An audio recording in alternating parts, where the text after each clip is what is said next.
Good evening and happy Tuesday, my beloved City Bar colleagues. This evening, we are pleased to present to you the third installment of the presidential series focusing upon Black women and girls, a segment of our population in America and the law profession, which I believe is deserving of attention, upliftment, and celebration.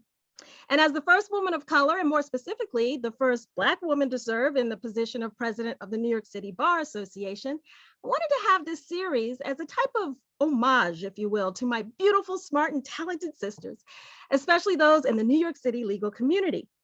For they have been so very supportive of me in my role as president, so very strong and courageous on behalf of the Black community, and have very much engaged in and served as extraordinary leaders in the law profession more generally. Now, I want to explain to you just for a hot minute why I think this series is warranted and why it's so special to me personally. So, back on May 22nd, 1962, Los Angeles, California, Malcolm X, he actually gave a speech to and about Black women. And he has a famous quote that I wanted to share with you. Ready for this? Brace yourselves. The most disrespected person in America is the Black woman. The most unprotected person in America is the Black woman. The most neglected person in America is the Black woman. Now, we could replace Black woman with women of color. You might want to put in LGBTQ, whatever it is. And I'm sure many of you would agree, women of color as opposed to just Black women. And irrespective of whether you agree with that pronouncement or characterization back then or today, and I did share it to catch your attention and be a little provocative, I do want to share some hard facts for you to consider. I wanted to serve as the backdrop for this wonderful conversation that will take place. 1 in 5 Americans is a woman of color, according to the organization Catalyst. And Black or African American women comprise 12.9% of the US population. Black women account for 9.3% of the US labor force. And based on full-time earnings, at least as of 2019, for every dollar that white non-Hispanic men earned, Black women earned only 63 cents. There's a pay equity gap. US workplaces are struggling right now to retain women of color professionals. According to a 2019 survey, half of women of color professionals had actually planned to leave their employers over the next 2 years. And we're seeing that attrition. From entry-level positions to the C-suite, talking corporations now, the share of women of color remains small. While white women held almost 1/3, 32.8% of total management positions in the US in 2020, women of color held a much smaller share. For Black women in particular, it was only 4.1%. And as far as the law profession in particular is concerned, we all know, we're acutely aware, that diversity lags in our profession, unfortunately. And the Black women subgroup remains underrepresented in the legal profession compared to their presence in the overall US population. According to the ABA, National Lawyer Population Survey, racial diversity in the federal judiciary has decreased slightly since 2016, while gender diversity has seen very marginal gains, according to the Federal Judicial Center. The percentage of Black judges, that's men and women on the federal bench, has dropped from 10.8% in 2016 to 9.8% in 2020. And men and women of color are also disproportionately underrepresented on top state courts. Just 8% of justices on those courts are men of color and 7% are women of color, even though they make up 19 and 20% of the US population respectively. Now, as for law firms in the US, they're near and dear to my heart. Shout out to Arnold and Porter. In 2020, the ABA's initiative on achieving long-term careers for women in law released its second national study. It was called Left Out and Left Behind: The Hurdles, Hassles, and Heartaches of Achieving Long-Term Legal Careers for Women of Color. That study notes that women of color comprise 15% of all law firm associates, but the percentage of law firm partners who are women of color remains below 4%. Attrition rates for women of color is the highest among all demographics surveyed. That's with respect to US law firms. And finally, according to NOUT's 2020 report on diversity in US law firms, the share of US law firm associates who are Black women is 3.04%, and the share of law firm partners who are Black women is less than 1%. Remember, Black women are about 12.9% of the US population and 9.3% of the US labor force. Okay, I share these statistics with you from reputable organizations, Catalyst, the ABA, the Federal Judicial Center, and NOW, so that everyone will understand, as you hear from some amazing and successful Black women this evening, that yes, we have certainly come a mighty long way with respect to racism and sexism and the intersectionality of the two, but we still have a long way to go. That, my friends, is the backdrop, if you will, and the reason why I asked that we create this presidential series. And I've had wonderful support from a hardworking team of people, as I know this never could have happened without all of them. So the statistics are disappointing, but tonight, quite frankly, is a celebration of our success. This series is called Raising the Bar of Hope. Bar of Hope is a nickname I coined for the City Bar, and I'm proud to inform you that the City Bar Board of Directors is diverse. 14 of 24 are female, 13 of 24 are from historically underrepresented groups, whether from the LGBT community or racially and ethnically diverse. I am so proud of the City Bar. And I guess that including me, I'm looking at these ladies, there are 5 Black women on the 24-member board of directors, and that is amazing City Bar history. I have the utmost respect and love for every single member of our board. You guys know it. They are phenomenal people. They have great legal minds, and I mean that sincerely. But if I'm candid, it's been a blast and refreshing to have a few folks who actually look like me in the Zoom room and around the virtual table for our board meetings. I know each of the 4 panelists personally as well as professionally. They are intelligent and dynamic and have beautiful hearts, and I consider each of them dear sister friends as well as professional colleagues. So I'm confident you're going to enjoy this panel. Now, tonight's program would not be possible without our City Bar sponsoring committees: diversity, equity, and inclusion, minorities in the profession, and women in the legal profession. We also have the co-sponsoring organization, New York City Bar Office for Diversity and Inclusion. Executive Director is James A. Lewis V. With that, let me now introduce our moderator for this evening's panel. We have with us Bret Parker. He serves as Executive Director of the New York City Bar Association. Prior to his role at the association, he served as in-house counsel at Elizabeth Arden, Wyeth, and Colgate-Palmolive. He started his legal career as a litigator with the law firm of Townley and Updike, and then Dorsey and Whitney. He also had a federal clerkship in the United States District Court for the Southern District of Florida in Miami.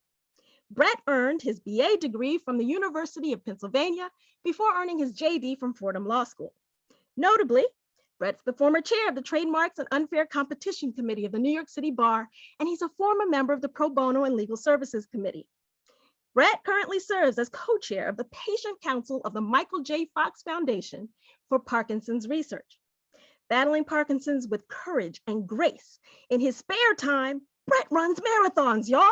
He just recently finished the New York City as well as Boston marathons. He's just incredible. He has a lovely wife, 2 sons, as well as 2 cats, one with which I have truly bonded over Zoom during this pandemic. So a shout out to Bo. I just had to get that in there, Bret.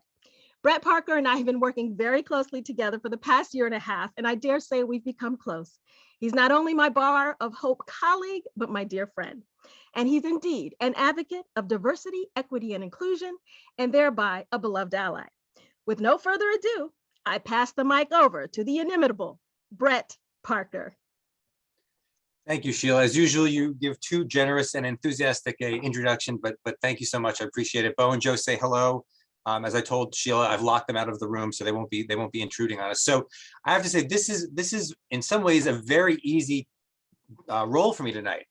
We have not just some of the most senior, strong, smart, incredible, talented Black women leaders of the City Bar, but in fact, leaders of the City Bar, period. And I'm so fortunate to have them on our board. They do so much for the City Bar. We're going to talk a little bit about that. I want to introduce them each, and you know, normally I don't like to read bios, but I think it's really worth highlighting some of their backgrounds. They really are incredible people, and they've gotten to know each other over their years at the City Bar, and I can feel their conversation, and I think it's going to be a conversation. So I'm really excited about this. So let me just talk a little about each person. I'm gonna actually pull up a I don't like to read, but I'm gonna read a little bit here. So first of all, Leslie Horton Campbell. She is the general counsel and senior vice president of talent engagement and office relations at ICSC, which is the International Council of Shopping Centers. It's a trade association that serves the retail real estate industry. Before that, she served as associate general counsel at Tiffany, where she represented the luxury retailer globally on corporate and real estate matters for several years. She started at Paul Weiss, Rifkin, Wharton, and Garrison, LLP, after getting her BA magna cum laude from the University of Pennsylvania. Go Quakers, I'm a Quaker, and got her JD from New York University School of Law. Now, she's been a member of the board since May of this year, but before that, she had a number of roles. She was chair of our Real Property Law Committee, chair of the Corporate Counsel Symposium, and a member of the Fashion Law Committee and the Housing and Urban Development Committee. She also serves on the board of directors of the New York Foundation for Senior Citizens and on the board of Project REAP. Now, Leslie has received numerous awards and honors for professional and civic endeavors. I'm not going to list them all, but she was recently included as one of Globe Street's 2021 Retailer Influencers and the National Black Lawyers Top 100 for 2021. By the way, I also read about this in the Pennsylvania Gazette. Now, fun fact about Leslie, we're going to have a fun fact about each person. She has climbed Mount Kilimanjaro, which is on my bucket list, and I'm still thinking about it, but we'll see. Next up, we have Paul Edgar. She is an attorney and CEO of PGE Consulting Group, LLC. It's a strategy firm that provides diversity, equity, inclusion, belonging, and professional development solutions for all kinds of organizations and companies. She frequently speaks and facilitates discussions across various industries, both live and virtually, and she provides executive coaching and customized training on topics including unconscious and implicit bias, anti-racism, inclusive leadership, and workplace sexual harassment. And her professional development expertise includes mentor-sponsor best practices, personal branding, networking, and business development. Now, she has also had increasing responsibility and leadership experience at the New York City Bar Association. She started as a law student member. Now, when I was a law student, we didn't have law student members, but she started as a law student member, and she developed as a member of multiple committees and was elevated to the chair of the Diversity Pipeline Committee. She's presented and facilitated several professional development and diversity and inclusion programs and panels at the City Bar. Thank you, Paula, for doing that so frequently. And she's currently a member of our board of directors. She's also won numerous awards. You're going to see a theme here. Everyone on this panel has received numerous awards, which I cannot list them all, and is involved in many organizations, which I cannot list. But Paul has been featured in many publications, including the New York Times, Bloomberg Law, Essence Magazine, and Business Insider. And as I mentioned, she's active in other organizations, including currently the treasurer and past president of the Metropolitan Black Bar Association. She received her BA in anthropology from the California State University at Fulton and her JD from CUNY School of Law. Her fun fact, she was a contestant on Wheel of Fortune, and she won $10,000 and a trip for Hawaii. So that is a very cool thing for her to have as a fun fact. Next up is Justice Tanya R. Kennedy, who was appointed in July 2020 as an Associate Justice of the Appellate Division, First Department. Now, prior to that, she served as a Justice of the Supreme Court in New York County, commencing in January 2016 after an election in 2015. Earlier, she held a number of judicial positions. I can't think of a court she has not served on: criminal court, civil court, family court, acting Supreme Court Justice, supervising judge of civil court in New York County. She's also a former adjunct professor of Fordham University School of Law, Go Rams, another connection for me, where she taught a juvenile justice seminar for 10 years. Now, she is also a member of the board of directors and a past chair of the special committee to encourage judicial service. She's got a number of leadership roles in a variety of organizations, including as a member of the board of overseers of the Benjamin N. Cardozo School of Law, where she got her law degree. She's also a past president of the National Association of Women Judges. She is a frequent speaker and she has received numerous awards. She is committed to increasing the pipeline of underrepresented groups to the legal profession, and she completed the Cornell Diversity and Inclusion Certificate Program for Cornell this past summer. I actually meant to ask you about that. I wanted to ask you about that program. And she is also a life member of the Metropolitan Black Bar Association, as am I, and a former member of the City Bar. Now, her fun fact, everyone's got fun facts. She performed in Norway and twice in Italy as part of a traveling gospel choir, the Canaan Baptist Church, under the leadership of the late Reverend Dr. Wyatt T. Walker. And she's sung throughout the city with another group where they regularly sang gospel and or R&B, and including the Lola's, which was on West 42nd Street for its gospel lunch. So again, really cool things that these people are doing on outside of their legal careers. Laureen Mcgowan is a partner at Orrick, Harrington, and Sutcliffe, and a nationally recognized leader in restructuring law, which includes bankruptcy. She's a member of Orrick's management committee and a partner in charge of its global DEI initiative.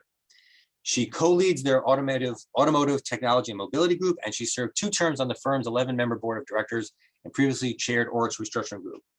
Now, she has created programs for the legal profession and the legal community in the DEI area as a strong advocate. Since 2005, she's been a leader of Oric's DEI initiatives, and she was one of the architects of Oric's Women Initiative, which has been setting the example in gender equality since 2008. She is also on the board of the New York City Bar and a vice president. She serves on the board of directors for the Institute for Inclusion in the Legal Profession and NILPI, the New York Lawyers for the Public Interest, and on the advisory committees for legal outreach and the Vance Center for International Justice, which is part of the City Bar. She has also received almost every single award out there, but in particular, we're pleased that she received the New York City Bar Association Diversity and Inclusion 2012 Champion Award. She speaks frequently and is involved in speaking on all sorts of topics. She received her BSFS from Georgetown University School of Foreign Service, go Hoyas, my son is a Hoya now, and her JD from Columbia University School of Law. Her fun fact, she is the proud mother of four Princeton graduates with honors, including a set of triplets in the class of 2020. And I did not know this, but a singleton, which I guess is a single that's not part of triplets or other multiple kids. Her singleton is in the class of 2021. And we don't know, she doesn't know which was more of a surprise, having the triplet girls or the singleton daughter 12 months later. So that is our group. We have an incredible panel. I am so happy to have them here and to have time to talk with them. And we're going to start the conversation. This is a conversation, so there'll be some toing and froing. So if you're expecting a bunch of talking heads, change the channel because that's not going to happen here. All right. So first question, and none of these are surprises, but you never know. So this is about your journey at the City Bar. How did you first hear about the City Bar? How did you get involved? And did someone introduce you to the City Bar? Because a lot of people start out when someone introduced them to the City Bar. So Leslie, I'm gonna put you on the spot and let you answer the first question. Sure. Thanks, Bret. I'll first start off by saying, it's a pleasure to be on a panel with such esteemed colleagues in the industry. And to you, Bret and Sheila, it's such a pleasure to be joining you all this evening. And so for me, I'll say my journey with the City Bar started back even before I was an attorney, and that my 1L year at NYU Law, I was able to find out about the City Bar's 1L Diversity Fellowship Program. And so fortunately, I had the honor of being selected along with another student from NYU Law. And this is a citywide program. So there's students from all over New York City's law schools. And for me, I had, right now, I guess it would be considered a full circle moment because Sheila Boston was running that program at the time. And I was placed that summer at Case Scholler, where Sheila herself was a partner. And so my friendship and, having the benefit of her mentorship goes back literally to my 1L summer. And certainly as impressive as Sheila is now, she was just as impressive, of course, way back when. And so upon meeting her and seeing all that she was about and wanting to know, how can I be like Sheila Boston? Of course, one of the hallmarks, as we all know about her, is her involvement in the City Bar. And so from the very beginning, having her as a mentor and the exposure through the Diversity Fellowship Program, that was sort of one of the first things on my list that I knew as even a law student that, okay, clearly the City Bar is where I need to be a member. And from there, as you all heard Bret mention, my involvement has been ongoing ever since. And so it's been a great ride. And like I said, I couldn't have asked for a better intro to the City Bar than through the Diversity Fellowship Program and Sheila Boston. So. Thanks, Leslie, and thanks for saying yes to every time that we asked you to do something. I had some of those conversations with you, and I really appreciate you being all in for all this. So this is great. Laureen. So thank you, and again, thank you for inviting us to participate. This is such a great panel, and I'm honored to have been invited to participate. I joined the City Bar right after becoming a member of the profession in 1986, but I wasn't an active member until 2005. So I paid my dues. I attended meetings that were of interest to me, but I can't say that I was really taking advantage of all that the city bar had to offer until 2005, when I was asked to take over the leadership of Warwick's diversity and inclusion initiatives. And I thought I needed to know what others were doing so that I could be an effective leader. And that's when I became a more active member by joining the minorities in the profession. And that's how I got to know and work with Paula. And I've known Sheila for a number of years, but my journey really became much more active in 2005. And by the way, that we hear about people who, because of their career paths or their personal lives, they join the city bar and they sort of watch for a while, and they look, and then they pick their moment to get involved. Paula, why did you join it first? What stage of your career was it? I was a law student, and there's two things that I remember at the first times I walked into the city bar. And so I don't remember which one, because I'm probably conflating the two, but I remember walking through the doors and seeing the marble and just literally having my breath taken away because of the grandeur of it all. And I say that, I know it must sound hokey, but I really was like, wow. And I want to say it was like a 1 or 2 hour field trip or something like that. We were going to a bar event. Actually, I just remembered what it was. It was the law student welcome thingy that we do at the city bar. And I mean, I think similar to Laureen, I was there sort of in like this, I'm supposed to do this, right? I think I did that with a lot of different bar associations, but I really became engaged when I started to work with the pipeline committee and doing stuff for Thurgood Marshall and working with Gabrielle Brown, who led the diversity office previously. And that sort of intro and friendship made the things that I did and wanting to be there much less work and much more what I think of it now as family, right? So it's sort of my extended home away from home. My breath still gets taken away when I walk through the door. I still love to take pictures by the marble columns when you walk in. And so understanding the value proposition of the bar was just sort of something that people said, you have to do this, but then being in that space and understanding that you get from the city bar what you give, and no matter what, you'll be edified by being a member and being involved, right? You can make it what you want it to be. And there's so much rich opportunity to engage in so many different spaces and areas that no matter where you enter, you'll be better for it. Paul, I got to say, I appreciate that was your reaction coming to the building, because candidly, some people enter the building and have a different reaction. They feel like it's an old, sort of an old-fashioned, white male organization, and they see it sort of looks like that kind of a building. But I'm with you. I walk in, I feel inspired. I feel like I'm part of something bigger than just a job, that I'm part of a profession and something bigger than that. So I'm glad you and I had the same reaction. Justice Kennedy, how about for you? And you're muted.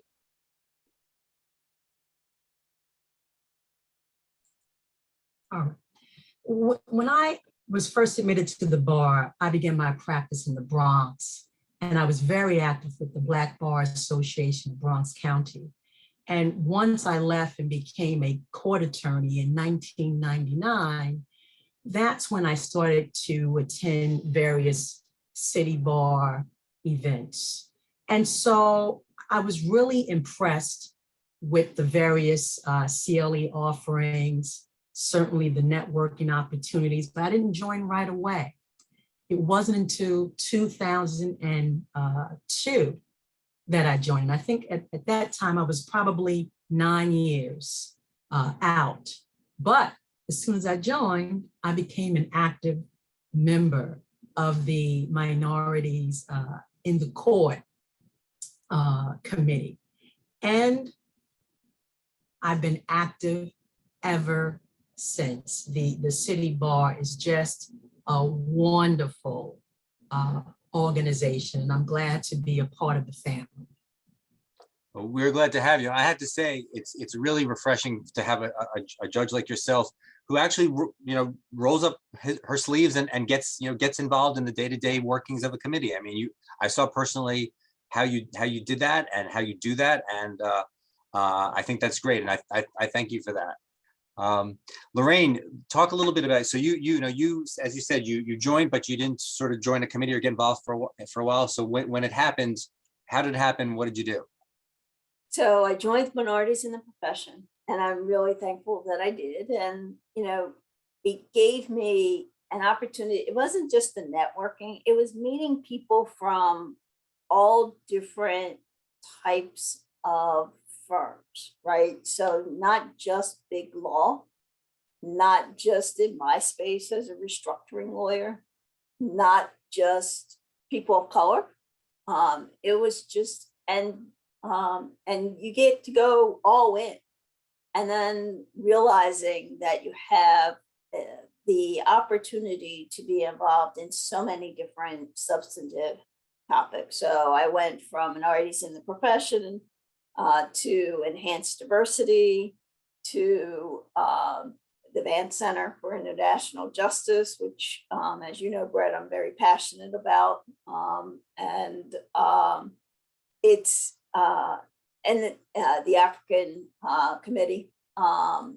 And it's an opportunity for you to just identify areas of the law that you may be interested in and do not know a lot, and delve into a little more deeply and get to know people from all different types of backgrounds. So I've really enjoyed the experience in the last 15, 20 years of my practice. So that's how I've done it.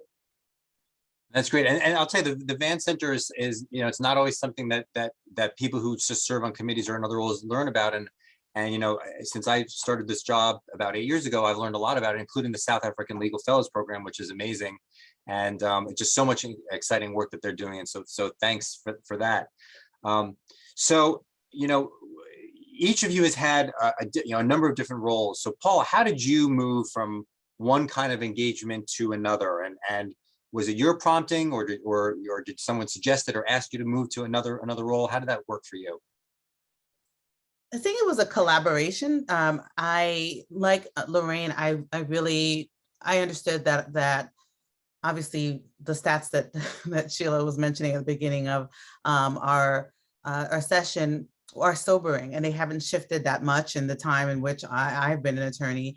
And I wanted to be impactful and in the space to be able to shift that, to be able to advance conversations around that. And so beginning with Minorities in the Profession, and as Laureen was mentioning, like having the opportunity to see folks from all different places and spaces talking about the need to impact diversity in this way in our profession, then moving to Diversity Pipeline, really sort of leaning back and saying, okay, like really wanted to get into the pipeline, and having the amazing opportunity to work with high school students, which now I have one. So I'm like really so by that I'm like, did we apply for that? But anyway, so having those things, and I would say the people who influenced me kind of moving through the space, there were multiple. I mentioned Gabrielle already. Joe Drayton was one person who was like, this is the place that you need to be and you need to be present in. Taya, great, like there's so many people who were, and of course Sheila, cheerleaders about the city bar. And for that, it meant, for me, it was sort of like this like legal fraternity that I knew I had to be a part of. But then being a member of the Pipeline Committee to then being the chair, that was a big leap for me. And I'll just be candid, I wasn't sure if that was something that I was ready for. And it really helped me to understand, number one, huge communication and how to impact different people in different spaces to get to the same end, which has been very helpful in the work that I do. as well as other leadership roles that I had taken both at the city bar as well as elsewhere. And then working with enhanced diversity in the legal profession, that was really like a brain tree or brain trust of folks who are doing the work, who are talking about best practices, putting together the report, really, bringing together folks who were, I felt honored always to be in that space. Like, oh my gosh, they know that I'm here, that kind of thing. And then now, being a member of the board, it really, like Leslie mentioned, feels like this really circular 360 kind of space. But I realized that home piece that I talked about before, it's not just the work, right? It's also like walking and coming up to the front desk and just being like, hi, right, to whoever is there, to seeing, kind of peeping around to seeing what meetings are going on, whatever, networking events. And I can't wait for us to get back into full swing in that. That's the piece of how I moved around. It was not just the being on committees or, those roles, but it was learning and meeting the people who were driving the work, both internally living there and also coming in and out and being members of the organization. So, yeah. If I might, as Paula was saying, the role of these committees that we've both been on, they're impactful. The city bar, the committees work. They make a difference. And that was the thing that most impressed me. It wasn't busy work. It wasn't meeting for the sake of having a meeting. People were gathering in order to make a difference and to achieve a result. And it was working collaboratively towards an objective. And every committee that we've been on, I think that came through, and that's why I enjoyed it. So we're gonna shift gears in a second, for everyone who's watching. If you have questions, there's a Q&A button, so you can submit questions, and the panelists and I will get a chance to look at them, and as we have time at the end, we'll try to answer them. But you can submit questions while we're going, and we'll see them, but we'll sort of get to them later. So now we've talked a little bit about your path before the board. Before we shift gears, anyone want to jump in, talk about anything about their path before the board, their early involvement with the city bar, how it felt? I do, but you mentioned that when so a lot of people say when they walk through the doors of the building that it's sort of very white and very old, and that's not true. right? It is, but what I love about it is that regardless of the sort of pictures of the past, I still feel welcome, and I still feel like that's a place for me. And I think it's important to say, given I'm looking at some of the people who are on, and hi to all of my friends who are logged on, that don't let the package prevent you from seeing what is inside of the space, right? Because I have cried, laughed, sighed, like every single emotion I can think of in that building. And it always feels like it's my space. It's not, this isn't someplace where I belong. And we have done we've been so strategic about making it a place for everybody. The pictures when you walk in now you see the board, right? There's not a lot we can do about who have been in the past, like, you know what I mean? Like there's gonna be pictures to show the history, but now we are impacting the future by being in that space. And so I wanted to just to say that before we moved on. Thanks, Paul. I I like to add something, but I'll let you finish. No. Bret. Certainly when I first joined the city bar, I don't know how else to say it. You walk in, it's a sea of whiteness, right? However, as Paula said, when you open that door, you see a diverse set of faces. And I really have to commend the city bar for that the organization understands the importance of not just diversity, but also inclusion as well, and saying that everyone is welcome and everyone can play a role. And so certainly when you see the photos, when you see the leaders, this gives other people encouragement and motivation to say, they're up there on that wall. Perhaps one day I will be on that wall. And programs like tonight. So obviously the city bar is adapting to change, which will continue. Thank you. And let me also be explicit, for myself personally on the city bar, we welcome everyone. We want everyone. We will not be a strong organization without everyone. So if there's anyone's got any doubts or questions, I'm going to be crystal clear. Everybody's welcome. And the more the smarter, the more the better, the more the stronger. And that's diversity of every sense of the word. Whether it's racial or ethnic or gender or anything else, including practice type. Certain practice types, whether you're a solo lawyer may feel like, well, this is just for big firms, but it's not. It's for everyone. So anyway, I appreciate that. So before we switch gears to the board, any last thoughts? Going Sure. once. I'll add on to this topic, this theme here, which is that, I think I was probably fortunate in that I sort of had, the opposite introduction to the bar, where I sort of from the outset saw the diversity and felt included, right? Because Sheila Boston was one of the first people that I met in the diversity fellowship program. And so I think, if anything, if there's a plug for our members and folks who want to get involved, being a part and being visible, I think is so important, because for students and those who are in the pipeline, like I was at that time, it totally changes their perception or introduction. And that was my initial, impression, right? Of course I'm included and feel a part of this organization. And then further for that for me was, even once I was done with the diversity fellowship program, I used to have this habit of, whenever I would come across an attorney or leader or speaker that I met somewhere who I was really impressed by, I would cyber stalk them. I.e. meaning I would go to their firm bio, right, and read all about them and see, okay, well, what did they do? What's their backstory, right? And so when I got, further along in my law school journey and was about to summer at Paul Weiss, and I was researching the partners, one of whom was Meredith Kane, right? For those in the real estate space, a very well-known woman in the field, and others.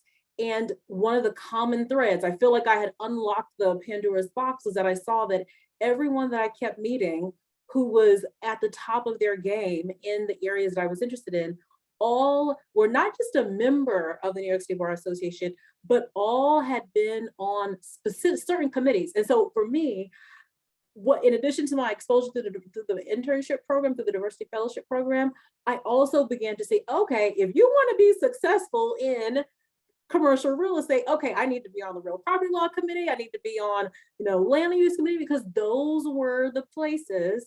And I'm sure for each of you here, in whatever your respective fields, it became so clear to me that, as someone said earlier, you get out what you put in, that being a part of the city bar and being involved would absolutely be critical to getting further, right, in my career. And I didn't know exactly what that would look like, but I knew there must be something there if all the folks had this in common. So, I just put that out there from my own experience to share. We're gonna come back to you in a second, Leslie, but Paula, you did you want to join the city bar's board? Was that something that you ever thought about in advance? Yeah. When we did our prep call for this, everyone was like, yes, I'm so excited. I was like, I wrote this down on a vision board. I was trying to find it so that I could look it up.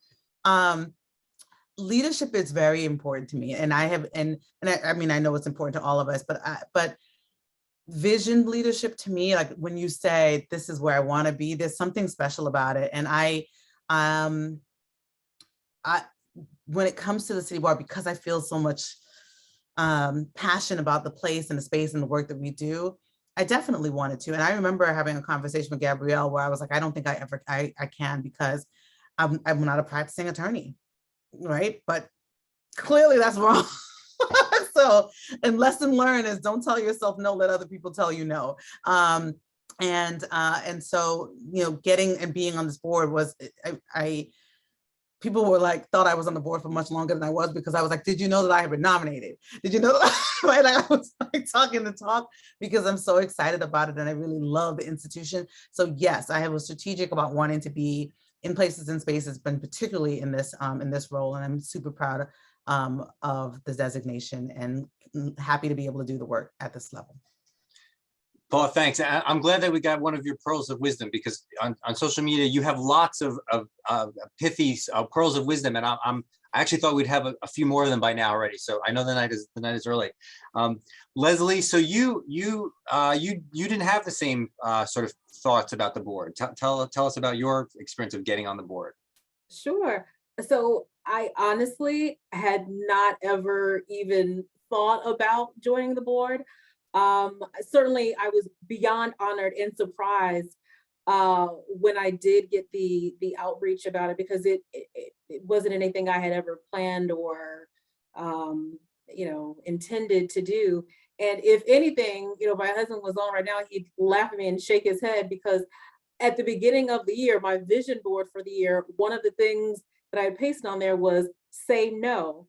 Because as my husband tells me all the time, I do all the things, right? I'm that person who I've been on many boards, and I try to be one of those people that if I commit to doing something, that I am fully engaged and participatory, right? But that means that I'm the type of person who ends up doing a lot. And so I had actually already resigned off of another board earlier in the year, because my plan was, okay, I'm gonna stop taking on so many things and also try to pull back a bit from doing so many things. And so all that to say, when I found out and got the outreach from you, Bret, in the office that I was being nominated, I was definitely taken aback, pleasantly surprised, because to your point, although I had been involved in the city bar for all these years and done so many roles, I mean, as you all can attest, for those people who get involved in the city bar, they get involved. And so there are many others like myself who also have been on committees for years, right? Who are sort of city bar lifers, if you will.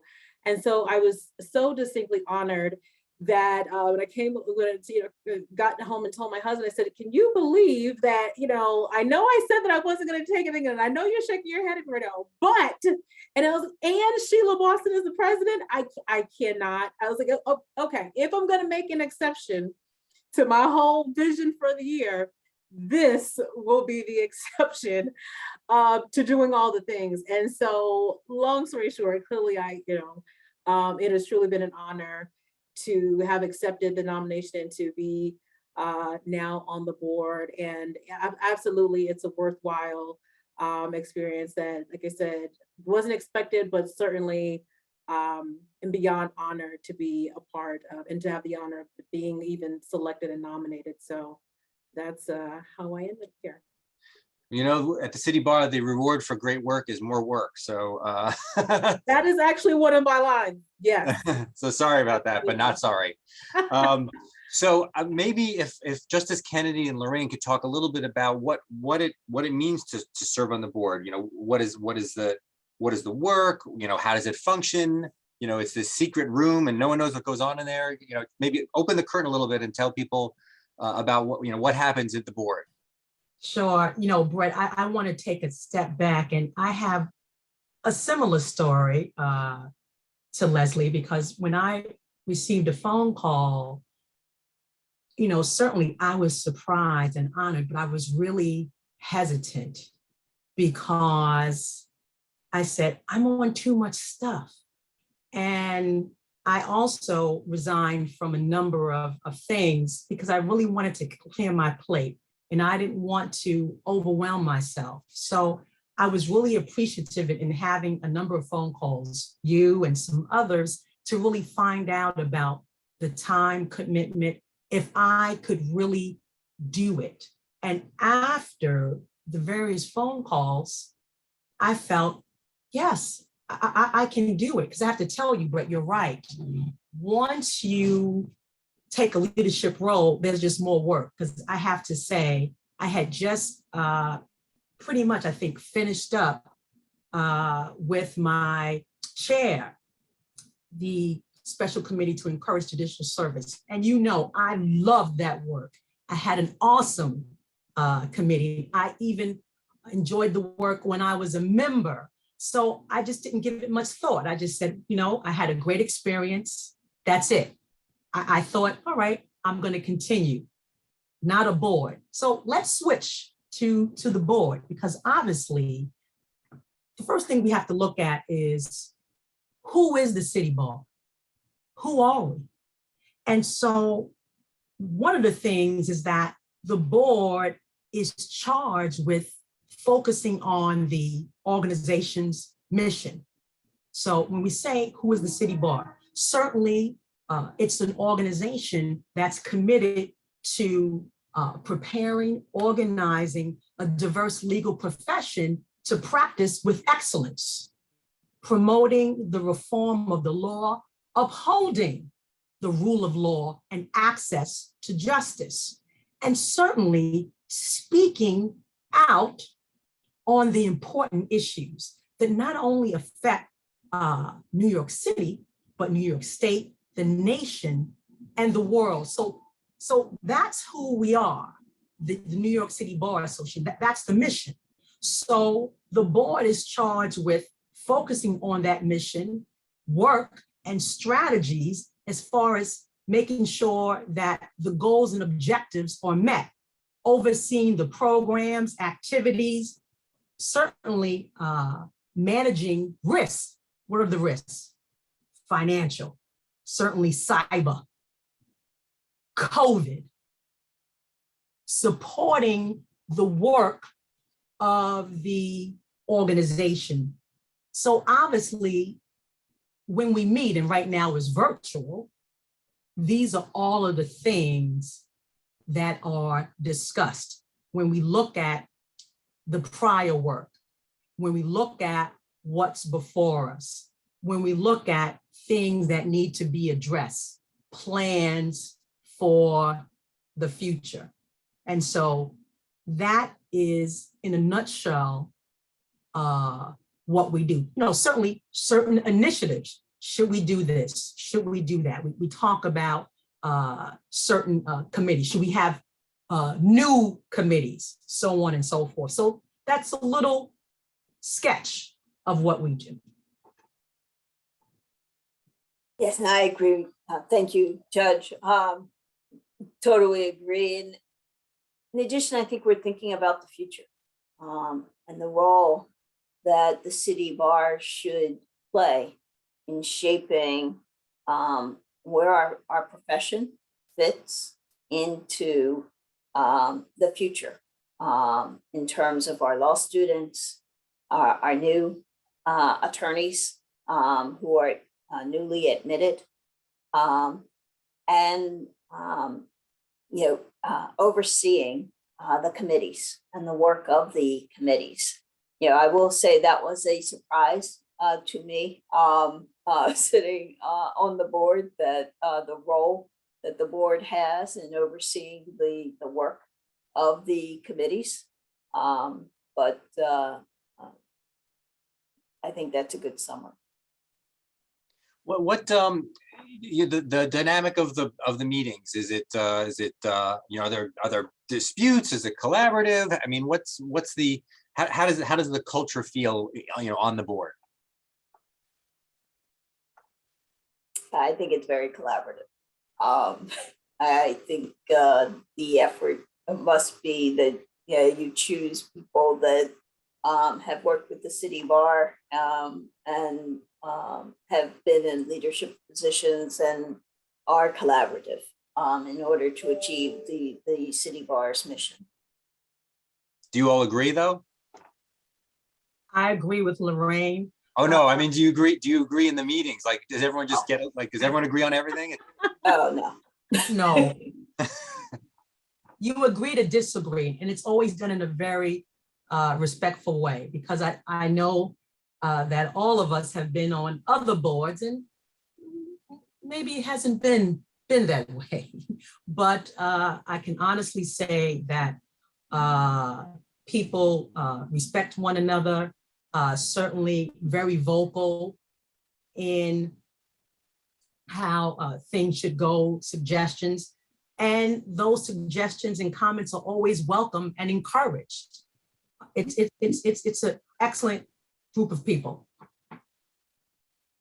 Yeah, I I have to agree. say, just to chime in there, as one of the newbies on the board this year, I can't underscore enough exactly what Laureen and Tanya have mentioned in that, I feel like we were able to really just kind of jump right in and were warmly welcomed.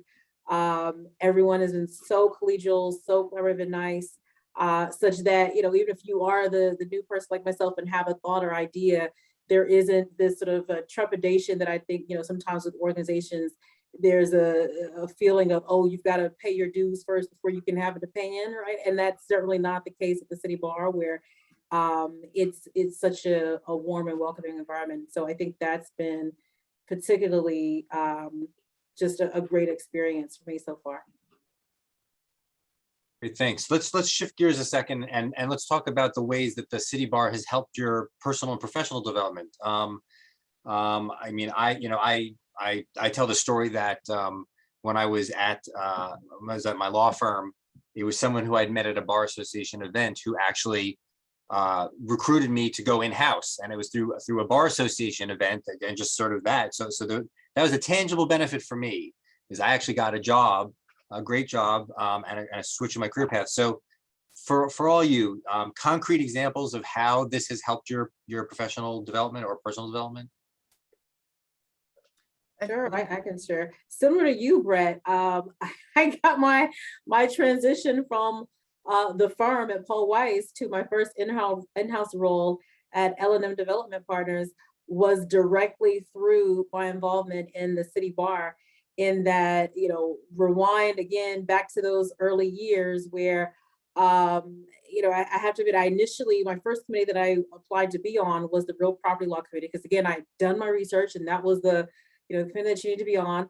And I didn't get selected for that one at first. And instead I got placed under the Housing and Urban Development Committee, which turned out to be the best thing ever looking back, because at the time, I don't know how many members were supposed to be on the committee, but I know oftentimes it was a pretty small group or turnout for the meetings. And so as such a junior attorney at the time, now looking back, I realized it couldn't have been a better fit, because I had the opportunity to volunteer to moderate a panel. And mind you, I was so junior, so I didn't actually know anything about, the area, but the chair, Adam Helligers, was so awesome in that he basically, gave me the context, like, these are people that you need to call. And I did all the work and put it all together and came up with the questions, and he helped me prepare the questions, and I got to introduce people. But I did, I was so enthusiastic about it, and did it a couple more times. And I think had the committee been much larger, I doubt that I would have had an opportunity to do so much as such a junior attorney.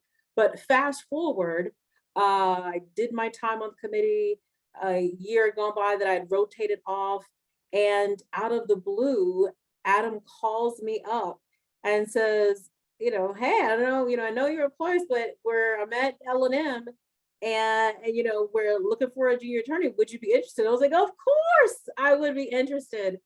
And the rest is history, but it came out of literally me working on the committee, building that rapport and friendship with Adam, such that, even after I was no longer on the committee, he thought enough of me to reach out, and that I can only credit from the city bar, that opportunity coming about. So definitely a tangible benefit. The city bar is a place where you can do the work that you want to do while you're still figuring out the work that you're actually at outside of the city bar, right? So I worked in several different organizations, including 3 different law schools. And all the time I was doing that work, I was a city bar member, honing the skill set, the knowledge that I wanted to have, and also the branding around being affiliated with diversity, equity, and inclusion to be able to do the work, which led me to being one of the first chief diversity officer at a local law school, without having done that role before, right? Because I was able to show that I have been a part of discussions. I had the knowledge. I knew the people, and right because of the city bar set up, the city bar's preparation of me in that space. And even still now, the work that I do as a consultant for, professional development and all of diversity, equity, inclusion, having this affiliation still benefits me. I was saying that just recently I was talking to a partner at a law firm who, did the vetting that you're supposed to do when you're looking for any consultant to come, but basically he was sort of looking through my LinkedIn or whatever he was looking at, and he was like, "Oh, you're a member of the city bar?" And I was like, "Yes." I'm actually not just a member, I'm a board member of the city bar.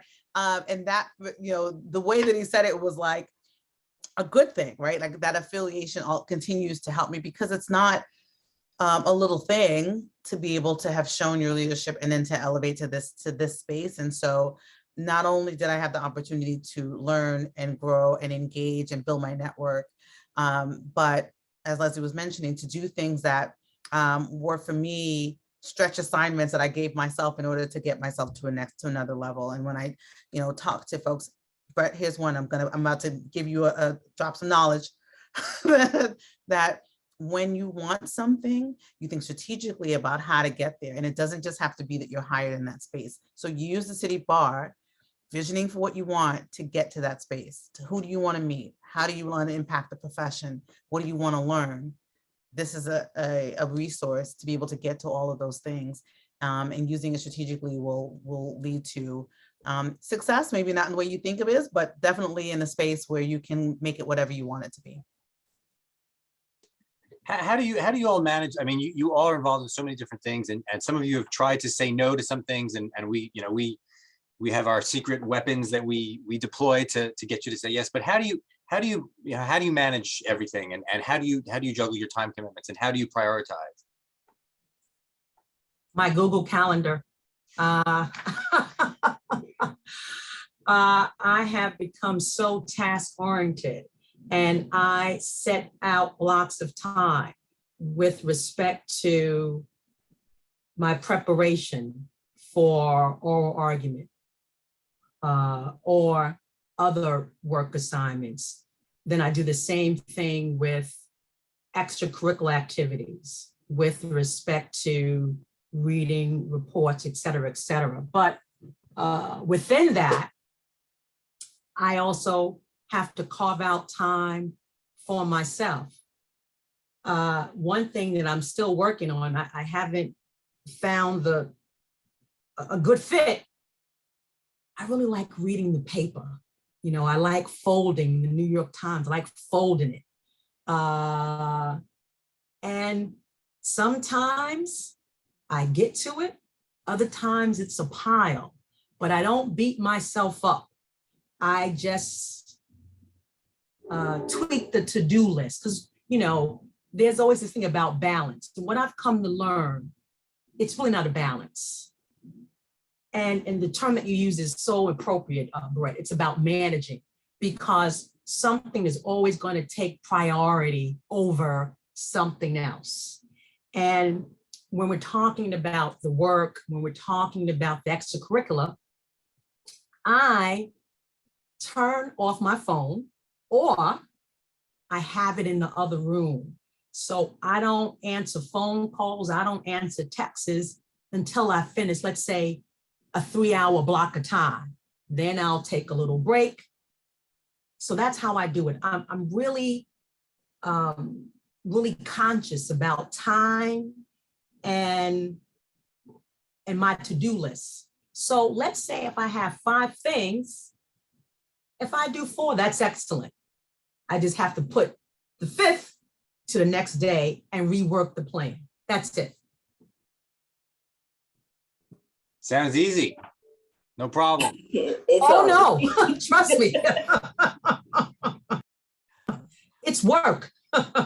Let's shift gears again, and we have a couple of questions which we'll try to get to at the end, but please keep the questions coming. So here I'm going to switch order a little bit from what we had thought out, but bar associations obviously play different roles. They do many things, but what do you think they can do for advancement of diversity, equity, inclusion? And I think it's particularly relevant to to this conversation, to Sheila's series of programs, and to the work of the city bar. So what kind of role can we have, should we have, do we have?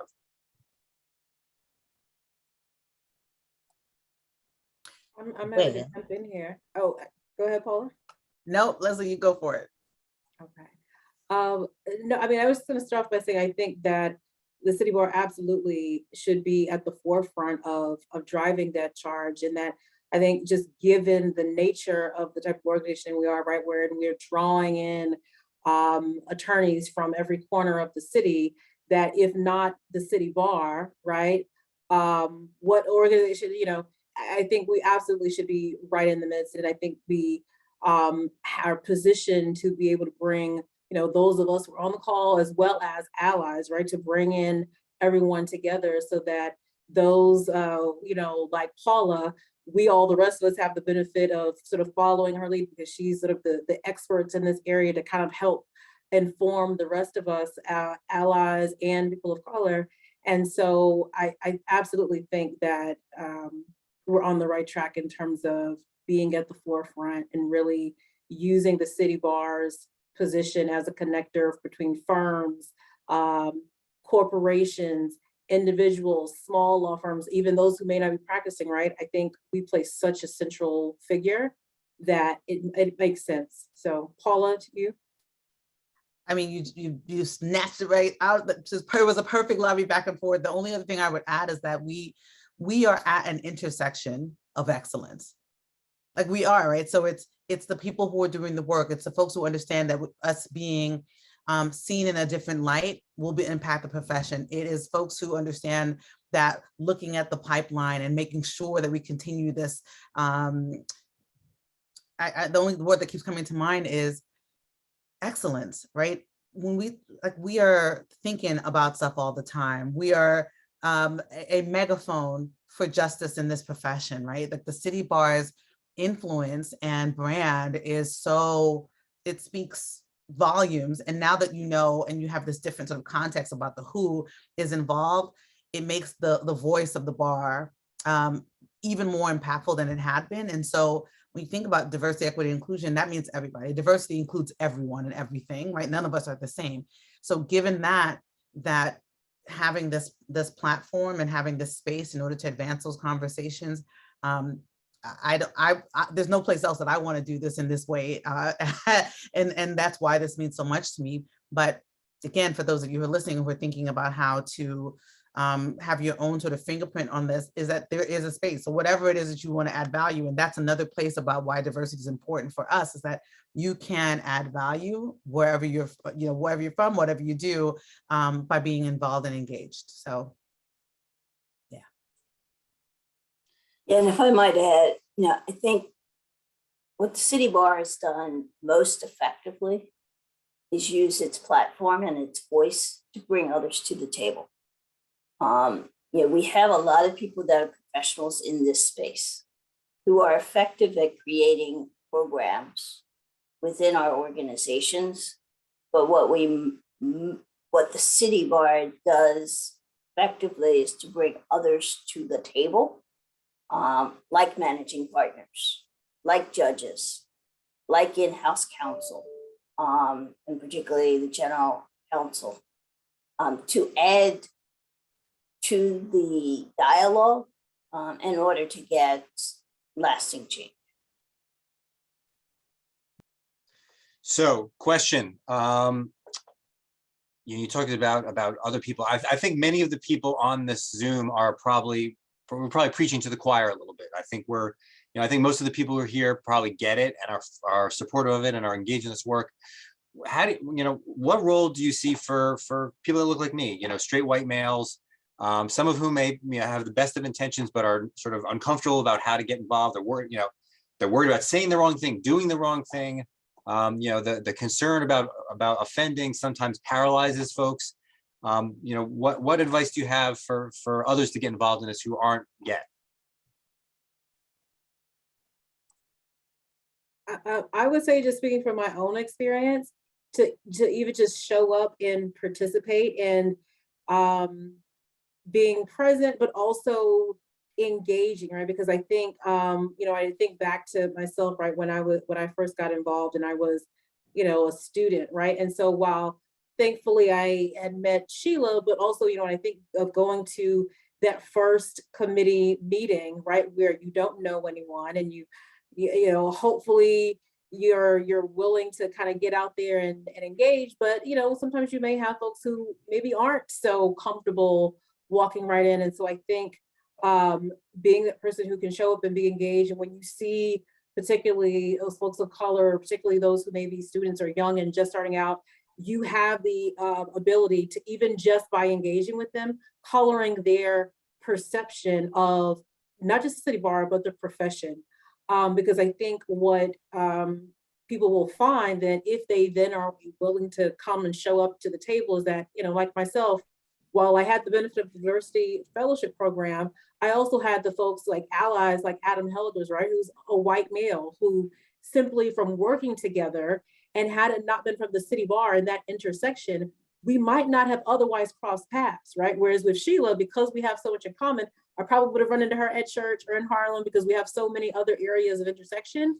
And so I see it as for those who want to help, right, that there's lots you can get involved in, but even at a very minimum, in showing up and engaging, getting to know folks so that you're building on true bonds of rapport and friendship, because that to me is what is lasting, right? Like you can come and show up and meet someone in 5 minutes and forget about them tomorrow, but it's when you've actually worked with someone over the years. Even, for example, you and I, Bret, right? Like we've known each other because we've worked together through the years. And so, when opportunities come up, you're able to foster that pipeline and that D&I effort simply because you've actually built a real relationship across these, lines of diversity. So anyone else?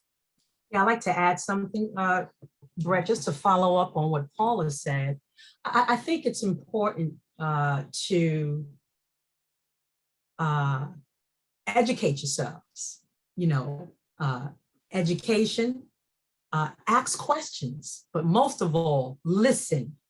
I think that's really important, to listen.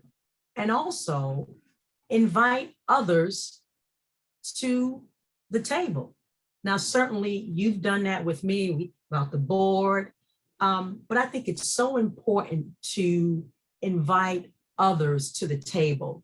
But certainly it's about educating, because very often the onus is on us as people of color to educate.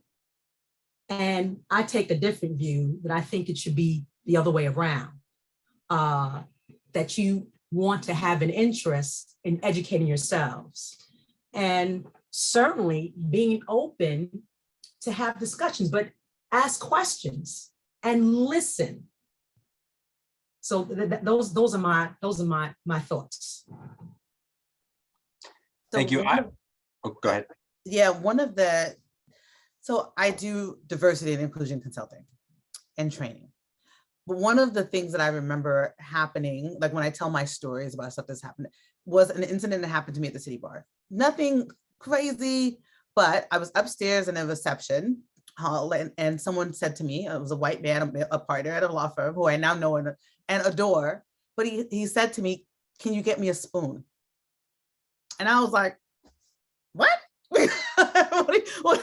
Again, in a two-part, like my mind was doing two things. One was, I feel like I live here, so I could absolutely go get you a spoon. Secondly, why do you think that I was doing those two things?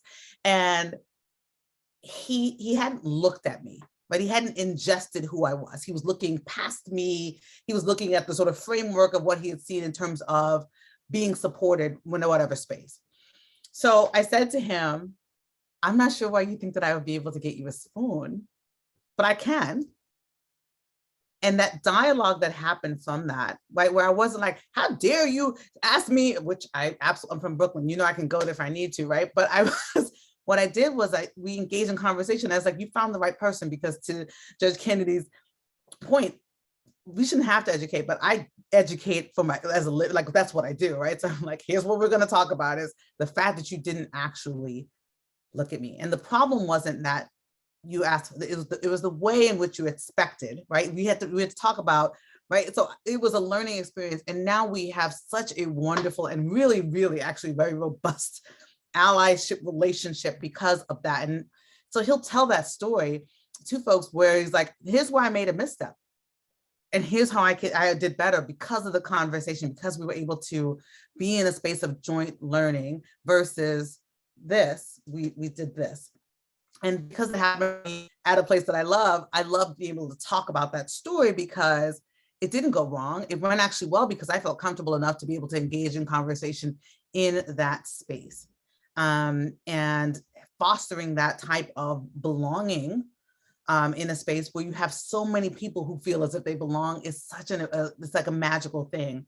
And I know that we were going to wait to answer the question, but I need to take one because of two parts. One is that I'm a CUNY Law grad. So the folks who are coming on Thursday, I'm going to try to make it there, whatever you, so let me know, Bret, so I can see if I can come. I'd be happy to do that if I can.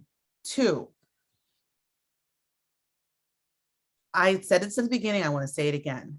For those of you who are on here are like, I think this about the city bar, you're right. Also, you're wrong and you have no idea. Come in and figure out what it is. It can be whatever you need it to be. So if the perception is that the city bar is corporate and you stop and don't delve deeper, then that will be what your understanding is. But my understanding of it, after having the opportunity to interact and engage, having gone to CUNY, which is a public interest school, is that it is for everybody and everyone is actually in that space doing lots of different work. And the collaboration that happens, particularly at the committee level, is awesome because you're not just interacting, engaging with folks from one different sector. It's multiple sectors and different levels, government, public interest, solo. I mean, I've spoken at the small law firm, like there's so many things that happen at the city bar.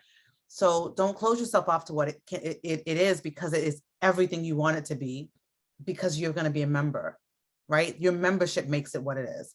So I just wanted to. Yeah, and Paul, you almost fully answered one of the questions you got, which says, as a public interest law student, I always felt the city bar was corporate and firm oriented. I feel the same now. Where do I fit in as a Black female public interest attorney? I mean, I'll just, one thing I'll mention is we have a not-for-profit committee, which is very, very engaged. In fact, when I switched from being a lawyer to having this job, one of the first things I did, because I didn't know not-for-profit law, I sat through the day-long not-for-profit law committee's program on not-for-profit law. And that committee is populated with public interest lawyers, as well as the Pro Bono and Legal Services Committee and others. So there are plenty. I mean, in fact, we have public interest lawyers on the board.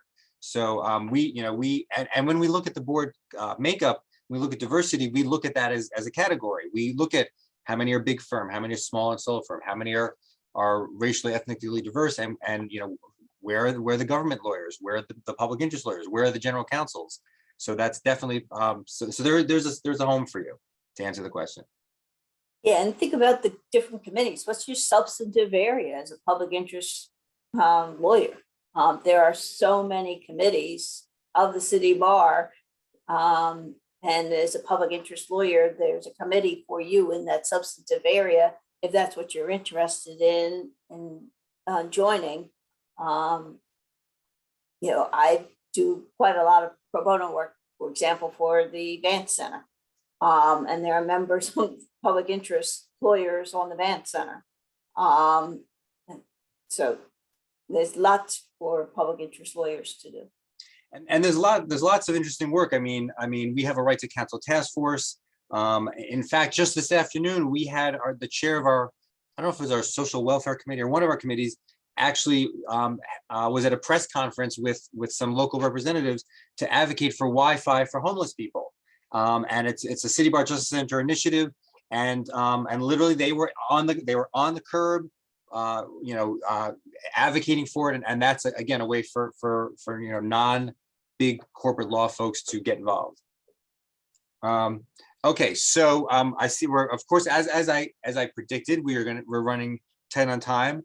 Keep the questions coming. As many of you know, Sheila Boston, who is I adore and is amazing. She has 6 pillars, and if you don't know what the 6 pillars are, there's diversity, equity, inclusion, mental health and wellness, COVID recovery, access to justice, protection of the rule of law, and criminal justice reform. These are the 6 pillars. Every committee chair meeting that we have, she asked the committee chair, could you, what things are you working on that tie this, and could you tie at least 2, if not more, to these pillars? And so, and these are the pillars of the Bar of Hope, which I probably have to get tattooed on somewhere on me, because I've heard Bar of Hope. I sleep Bar of Hope. I will have to get a Bar of Hope tattoo. But anyway, which of the 6 pillars speaks, particularly to each of you?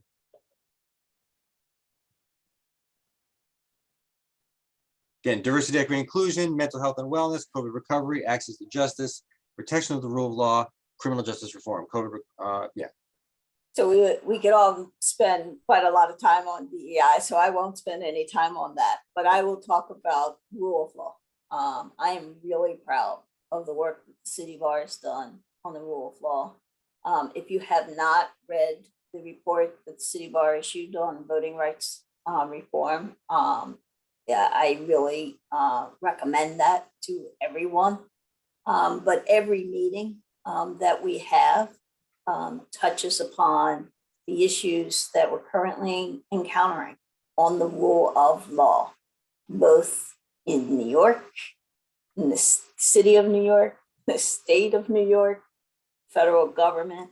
And this touches on what Judge Kennedy talked about before, about what's the role of the city bar.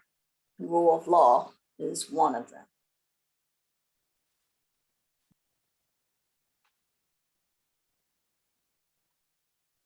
All right. So any other favorites? Because Sheila's watching. She's watching. Bret, let me say this. To me, there are 2 that go hand in hand.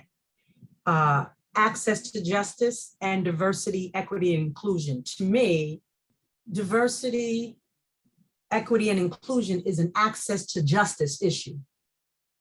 And so when we're talking about building the pipeline for underrepresented groups, when we're talking about greater opportunities for women, LGBTQ, persons of color in the legal profession, they go hand in hand. When we're talking about trial judges, who are you appointing to be referees and the like? They go hand in hand. And so when you have a diverse bench, when you have diverse law students, et cetera, let's go back. I think that even has a bearing upon the rule of law. Why do I say that? I say that because when you see persons who look like you, who are part of the community, that gives them a greater respect and trust in the legal system, which unfortunately, it's a little lacking. So we won't talk about it, but I think those 2 go hand in hand, which will also further the rule of law as it relates to the public and their understanding, their appreciation of what justice should really be. I can go on and on. I think to piggyback on that, I mean, I would say the pillar that most resonates with me would be mental health and wellness, and that, clearly is particularly in light of the pandemic. I think so many, right, have struggled to grapple with the impact that it's had on so many areas of our lives. I think particularly as attorneys, right, we tend to already have very stressful lives and work experiences, just trying to do what we do and the complexities of it all. And so for many of us, that was sort of magnified with COVID, because not only are we dealing with the day-to-day, but for many of us out there who had to deal with in the workplace, managing all the new laws that came about and the new regulations and how do you keep people safe, never ending, right? And so I think all the more imperative right now and timely that Sheila has made mental health and wellness one of the pillars for the Bar of Hope, because certainly I think it is absolutely one that resonates with me. And I would imagine many of you here. And so definitely happy to be a part of the work that the City Bar is doing to support, our community during this time. So I will piggyback on that and come at it at a different angle. I was choosing the intersection of obviously DEI as a sort of umbrella of everything that we are talking about here and that we do generally, but mental health and wellness and COVID. I mean, we're still in the middle of a global pandemic, right? And so thinking about that in terms of the leadership trajectory and what is important, it impacts everything that we do. We have had a significant shift of who we are and what we knew to be our normal in these past 2 years. But as I was reflecting on this, I remembered something that is a very sort of City Bar specific and has to do with mental health and wellness that I hadn't thought about in a while. And I want to share it with you all because I think it's important thinking about the resources that are at the City Bar. So I have adult onset ADHD, which I learned about because of the City Bar. So I was at a committee meeting and is it Lynn from Lawyers Assistants? I can't remember her name. Okay. Eileen, thank you. She was speaking to different committees. She came to my committee meeting and she was like, I was like, oh, she's going to talk about drinking. And yes, right. And that's what I was like. But then she started saying, and another thing that we realize is that lots of folks end up struggling with ADHD. And I was like, what is this? And then she started talking about the different things that she had seen, right? So that you're unable to focus or time management, whatever the pieces are. And it was because she said that I went to my doctor the next day. Literally the next day, I was like, I think I have what she was talking about. So that's why when I say to you, it's like family, right? You're getting assistance, you're getting support in places that you didn't even know. And the fact that I had that opportunity to learn and think about that from a resource that is there to support us as attorneys who practice is another part of this magic of the City Bar, and that you don't know what you're going to get. Trust me when I say not just my clients, but my family is so happy that I have that under control now, because I was everywhere and nowhere all at once and didn't expect it because, again, I'm a child of immigrants. We just have to do it all the time. Didn't realize that I had to focus and thinking about it in this way. I was just thinking that I was managing when I really wasn't, until I had an understanding and control of what was going on. And so mental health is very important, and thinking about it in a lot of different and inclusive ways. And particularly now, I think really speaks to the fact that Sheila is a visionary in her leadership in pointing out these 6 points. And I love the fact that pillars in the actual City Bar, they go together. A few minutes left, but the questions have been great. I appreciate the questions that have been coming in. Final thoughts before we wrap up for the evening. And by the way, before we get there, I just want to thank all of you again. I mean, not just for agreeing to participate in this, but for everything that you do for the City Bar. Paul, Leslie, Justice Kennedy, Laureen, you are all amazing. Sheila, you are too. I know you're lurking there, but I feel so fortunate. I've never held a job for more than 7 years, and this job is now my longest job. So clearly I like it. And I feel lucky to work with these amazing women every day. But final thoughts, you got a captive audience. One of the questions that you asked in preface for us, Bret, was about what is one of the things that you've done at the City Bar, experiences that you had that made you especially proud. And I have met 2 Supreme Court justices at the City Bar, right? And even thinking about that, I'm like, I literally met Supreme Court justices because of my leadership and because of my membership at the City Bar. But standing on that dais that's right behind you is probably the first time that one is probably the proudest. Every single time I walk up there, I feel like there's something like magnifique about it. And so I'm proud and happy to be involved and to be doing that with such a cohort of wonderful people, and under the strong leadership of both Sheila and yourself is a proud moment for me, and that I look forward to continuing. Thank you, I appreciate that. And I agree with you. Meeting the Supreme Court justices is probably one of the highlights of my entire professional career. So I'm with you. Well, I want to thank all of you for sharing your thoughts and your stories. We really appreciate all of you and everything that you do. I would ask that all of the people who are hearing our voices, please invite more friends, more colleagues, more people. The more of us that are involved in this work, the stronger we are. So, and I see Sheila has appeared again, as I knew she would. So I'll let Sheila say a final thoughts. No, you can't hide. Thank you, thank you. I can't even hide my enthusiasm, my gratefulness, appreciation. I love you guys so much. I don't know if you saw in the chat, but I had to give a holler out to the sixth pillar, criminal justice reform, George Floyd, enough said. So I want to thank each and every one of you, my sisters. I love you, and my brother Bret. I love each of you. I so appreciate you. I think that this was an awesome conversation. I'm going to encourage many people to go to our website and take a look at it. That's why we recorded it this evening. We knew Monday evening was kind of a rough day. No, it's Tuesday, excuse me. Tuesday evening, second day of the week. I'm losing track of time, y'all. This virtual stuff is too much. But again, this has been an amazing series program, and I just want to thank you. And to all of you out there, join the City Bar. It really is a family. We're trying to make it the bar of hope, but we need each one of you to help us do so. So again, thank you, Bret, Paula, the Honorable Tanya Kennedy, Leslie Campbell, and Laureen Mcgowan. Much love to everybody. Thank you. Thank you all. Good night. Be well. Stay safe and healthy. Happy holidays. Happy holidays. Good night, everybody. Good night.